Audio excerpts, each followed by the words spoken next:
আজকের কাজটা হয়ে যায় না, তুই মনে করিস তোকে আমি লালে লাল করে দেব, কোনো চিন্তা করিস না। আরে চা তো দেখছি একদম শেষ। বাহ বাহ বাহ, মেয়েও একবারে শুয়ে আছে, মানে চিরনিদ্রায়।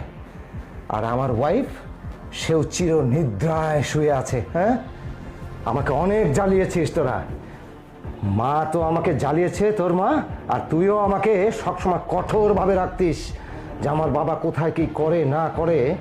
এই কাজের মেয়েকে দিয়ে সব ইনফরমেশন নিয়ে আমাকে কোনো কিছু করতে দিস না। আমি এই বাসায় মেয়ে আনবো, গার্লফ্রেন্ড আনবো, এনে এখানে ফুর্তি করব, আমি নেশাবাজি করব, সব কিছু করবো।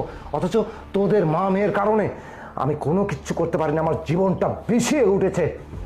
আজকে কি হয়? হ্যাঁ, অনেক দিনের প্ল্যান আমার ছিল যে যেভাবেই হোক তোদেরকে আমি শেষ করে দেব। আজকে কাজের মেয়ের মাধ্যমে আমি সেই জিনিসটা সাকসেস হয়েছি।